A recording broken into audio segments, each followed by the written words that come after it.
On this week's episode, I'm sitting down with VanDoren. He is a great friend of mine, previously on the brass staff at Carolina Crown, where I currently teach, now moving into the brass arranger role at the Santa Clara Vanguard. I talked to him about Crown Brass's philosophy, his experiences with Michael Klesch, Matt Harloff, and the team at Crown, and his future being the arranger at Santa Clara Vanguard. It's inspiring, it's enlightening. He's a super nice guy, and if you don't know him, you will get to know him through this interview. My role is, truly to be the brass arranger and to help the brass program develop. And for Katie, her role as the assistant caption head is really to kind of be the leader of the new stuff that we're going to be applying, which in a lot of ways is sort of this philosophical approach to valuing the feet and the way that we talk about concept of sound and different things like that. As it relates to the writing side of it, J.D. Shaw is also one of the greatest brass arrangers that the activity has and will ever see. And there's no way that I could try to be like him, and I'm not going to be. Right. I'm going to stick to what I value, which is I think why I was brought in, is to do what I think is the right thing to do, in cooperation with the rest of the design team, of course. But I think you're going to hear from the brass line, you're going to hear, I think Vanguard has always been known for incredible power and presence. That's not going to change. I do think that you're going to hear a lot of nuance, a lot of sensitivity in the approach. I think that there's going to be some really cool moments that are going to be noticeably different than the last 4 to 5 years, without taking away from what the identity of the organization, I think, has been and will continue to be. And this is a little bit of an unusual situation, if you ask me, because you look at SCV and you look at the last, since 2011 or so, and they've been accumulating really strong players in terms of the design, the instruction. They've just been tacking on strength, between the Renix and the percussion program, J.D. Shaw, the guard team. They're just getting more and more people that are both diverse but have worked together. Daniel Riley, Katie Hopkins, the visual team, Matt Hartwell, and that whole team with Michael Gaines and Andy Toth, and it's just this all-star program. It's not always usual that in the midst of consistently medaling, 1 year away from winning a championship, that this opening occurs where, JD made a decision, and I don't know the extent of those details, so I won't misspeak, but I think he's returned to Phantom, which is sort of his home, which is super admirable and awesome and great, and I can't wait to see what they do. But this opening occurs with a group that has been in this realm of success.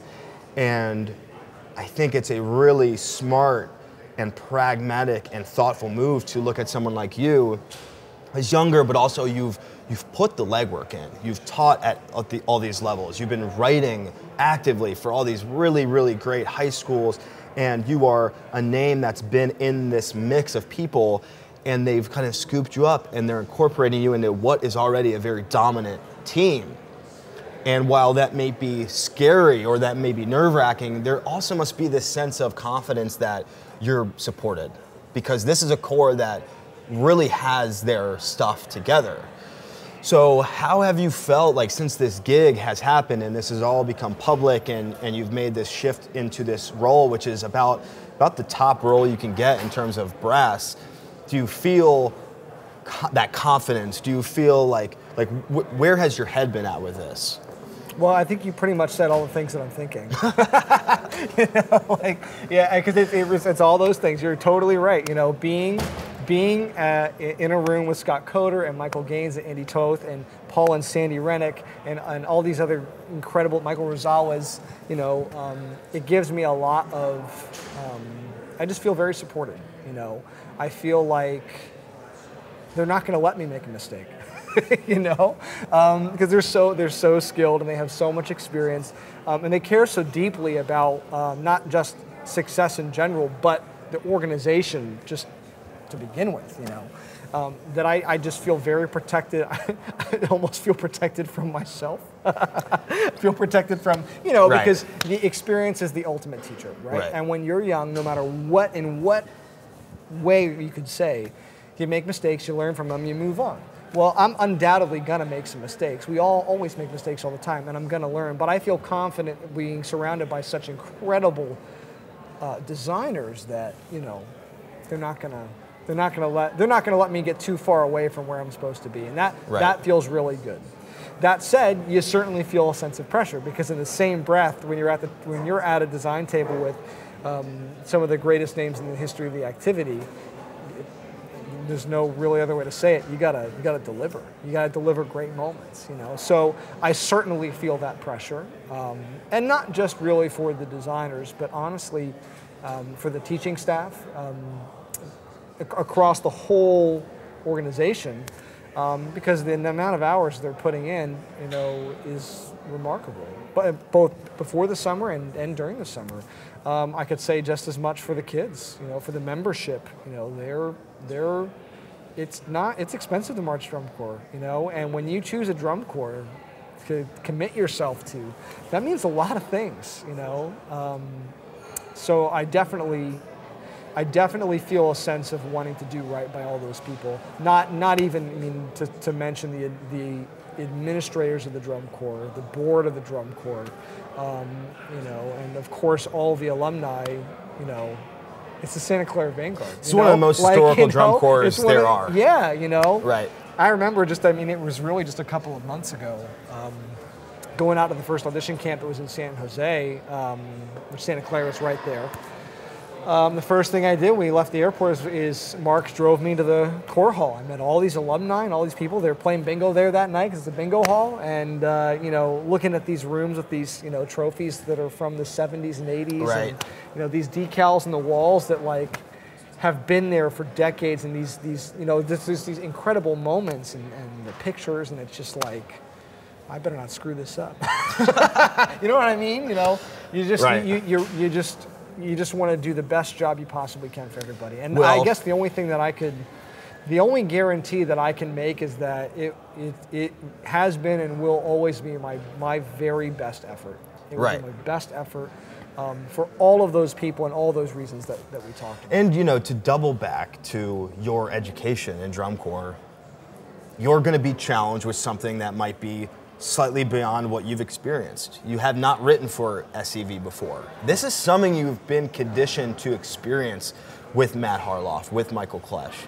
They've put you through this situation. And this is like a great example of how drum corps teaches you to professionalize is maybe I've never done this before, but I have been in a situation where I was bent and I reached, you know what I mean? And I was able to do something that wasn't in my reality and wasn't within my perception yet, but I did it eventually. And I was able to do it because of a little bit of pressure. I don't think that it's possible to necessarily get there without feeling that pressure. If you were coming in there, you're like, oh, I'm good, I'm gonna just do what I've always been doing. Well, your mind's not processing what's really going on in your experience. Sure. So I think that the way you describe the coaching and teaching from these guys who have been very formative in your experience, along with your dad, Donnie VanDoren, it's setting you up very well. Regardless of your age, regardless of the experience and what have you, you already have a mindset that is going to allow you to flex when you need to flex. And I have no doubt that that's coming. Well, let me just mention as well, thank you. And I know I talked a lot about Matt and Michael, but I didn't talk a lot about their teacher, which is my dad. Right. My dad's a DCI Hall of Famer. Right. Obviously, I've known him for all of my life. Michael was his drum major at the Cadets in the early 80s. Matt was his drum major at Star in the early 90s, So, and then I was their drum major at Crown. So I was taught by them in so many ways, but, I was talking to my dad literally on the way to sit down here with you about Vanguard stuff, So,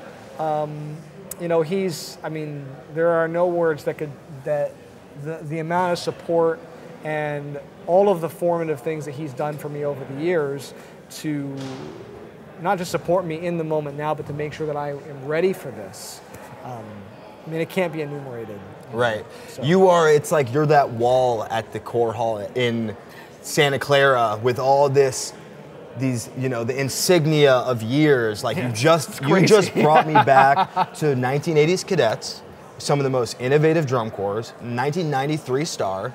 These are like ingrained and scripted in you. Whether or not it's conscious, whether or not you are aware of it, this is the world that has been your reality from day one, right? So it's for you. It's like here's this thing that, it is going to be a challenge, but look at the support system. And I can't imagine the support that Matt Harloff and Michael Klesch are giving you now that you've kind of departed from their program, but it's in you to carry that with you. You have no choice, right? And obviously from that lineage is your own dad, which is, I think that's extremely special. I think drum corps is like we always talk about, it's the family thing. I mean, we are talking about your wife and your father and your mother are literally in the drum corps world. So it's an incredible sign of like what this whole activity can be about, right? I mean, like this is your passion, it's your hobby. If I tried to sit down with my mom and talk about designing and drumming, it would be just this insanely abstract conversation. Your dad can look at your score and critique what you're doing. Yeah. You can talk about the choices you're making on a detailed level. That is really cool. And not to mention, Donnie is the most down-to-earth, cool guy you're ever gonna talk to. Every conversation or interaction I have with him, it's like super cool. And same with Michael Klesch, same with Harloff. These guys have kept grounded, and that's where you see that success stay. They're not letting themselves get swept away with their names or their reputations or this, that, or the other. It's like, we gotta go to work. I've never really seen Harloff blow off a single block. No. I've seen him finals week at Avon High School on the field. I mean, he doesn't go up, he loves to be on the ground with the kids, and he's coaching in his hoodie, right? Because he doesn't want to get sunburned. Mm-hmm. He's coaching through the end. It's as simple as dedicating yourself to the process through the end. You know what I mean? And there's a lot of examples of that. There's Barry, who came into Crown last year. And then what I heard about him was, he comes in and teaches, but he doesn't go to finals because he's not really about like that glamour. That's right. We got him to stay until Friday right. of finals week, and that was a big deal, right. So yeah, yep. And that's just it's an example of how you can keep yourself relevant, conscious, self-aware, and up to date with like what's needed to be great. Is this humility? It's a desire to keep going and not expecting the name or the brand to be the thing that is going to move you along. I've definitely seen that at Crown, and I feel like there's no other way that's not going to continue to be infused into Santa Clara Vanguard, a corps that already has tremendous momentum. They're coming off of, they got third place last year, they got first before that, second the year before that. Their visual design is about as advanced as it gets with the guys that you're working with. It's very exciting to consider what you're going to bring to the table as someone who has a slightly different path, but at the same time, a mindset that's going to help plug you in and allow you to do what you do. But as you're saying, you're there to support the group. You're there to support the educators. You're giving them the best product that they're proud to show up and teach every day. That's super important. That's going to make the difference that you are thinking about the ground level, and you're able to because you're an educator. Yes, you're a designer, but nothing about you reads as, I design, I don't clean. There's people that, they literally say that, I don't clean my own stuff. You start to fall out of touch with the realities of the ground, of what's going down there, and what the kids like to do, what the kids like to play. By kids, I mean the members, they're adults. That's colloquialism, but I think it's a signal of your future success is where your mind is at, because you've been there on all these various levels. That's really, really exciting. I don't mean to like blow you up, and I don't know what's going to happen. It's very kind of you. Yeah, and I say this as someone who has worked with you and has been in this environment of great, expected greatness, but also the expectation that everyone needs to be taught and everyone needs to be coached. And we all have down days, we all have down moments. Drum corps is way too hard and way too intense to always be good. I've seen Crown Brass get reamed out beyond belief. Like as if they were a high school on day one, just like talking about some basic concepts.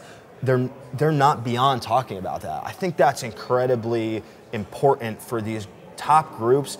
The second you get to that top echelon, you realize that you can actually dig into kind of the fundamentals all over again. Basics all over. And that was something that I found going back, not going back, but being at Crown, that the things we were talking about that were required, that we were able to talk about, was that very fundamental level. And how you write and how you teach. That is something that we get away from when we start thinking about these top groups or these top indoor ensembles and things like that. Like, oh my God, look at the flash and the bang and this and that. It's like, what's becomes ever important are the identity at the base level of like the approach. And that seems so pivotal to what the team that I've experienced that you've been on, that you're now branching into. And I think that, you know, from what I understand and know from my time marching Cavaliers with many of the people on the visual team at Vanguard, that approach is very similar.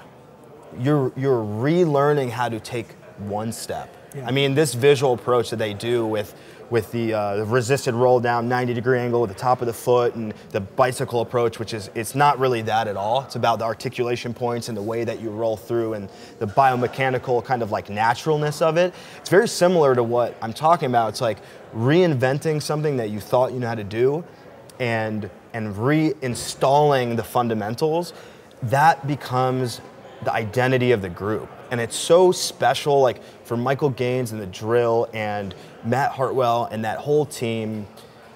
That's very congruent, I think, to what I've always experienced with the brass guys at Crown. It's just like digging into this fundamentals. Like, is this really so different? Maybe not, but we're willing to go there, and we're willing to sort of, okay, if you're this good, you're good enough to reinvent yourself as a player, as a marcher. That's what it's going to take. Right. So that is exciting, the prospect of what SCV's brass is going to do and their identity. There's this continuity, the same caption head, yet the support from you, a little bit of an alternative education with Katie. It's all very exciting. I mean, it's like you are padding this thing with some really heavy hitters, and where's it going to go? We don't know, right? I mean, this is really like, this is unknown exciting stuff. Yeah, it's very exciting, and you know, we'll see. I feel really fortunate to be in the position that I'm in with the people that I'm with, and to be around people who are working so hard. The whole brass, really, every teacher that I've seen at Vanguard so far has just been top notch, working their butts off, much like I'm sure a lot of drum corps around the country. But I'll just speak for what I've seen the last few months. It's been awesome, and it's an honor to be around. It really is. I think that's a winning attitude, that you have somehow, you've gotten to this very top level, and your mindset is, I'm humbled and I'm excited. And like, we all need to keep that in mind, because we forget why we started this. We forget how we got into this. We get wrapped up in the politics, we get wrapped up in the competition, and we forget that we are all extremely lucky to be accessing the talent that we access. Whether it's a good year, whether it's a bad year, whether you like the design or don't, we're teaching the best students in this medium, period, in the world. American Drum Corps is the top level. So to hear someone like you remind all of us of that, it's necessary. We need that, because otherwise we're going to float away. Well, and to take it maybe even a step further, as designers and teachers, what we're really doing, I think, that perhaps has more value than anything else, is we are part of the group that helps create memories for kids marching drum corps. You know, when you think about your time marching drum corps, think about all the memories that you have associated with the teachers and associated with the show and all of that, and that's some of the most foundational for me, for sure. You know, and I know that people that marched before us feel that way, and I know that people who have marched since we both aged out feel that way, and I know that that's a crucial part of the equation for every person that's participating in drum corps around the country this year. You know, so you know we got to do right by those kids. You know, because they're going to hold on to those memories forever, good or bad. Yes. So. Evan, I can't thank you enough. This has been inspiring, enlightening. Yeah. I appreciate you spending time with us, and hearing your perspective is just, it's not only interesting, it's like I need to go teach better and be more thoughtful. That's and I just, all of us. Yeah, it's just incredible That's all stuff. of us. No, it's really fun. Thanks for asking me to do this. Thank you, man. It was fun. Appreciate it.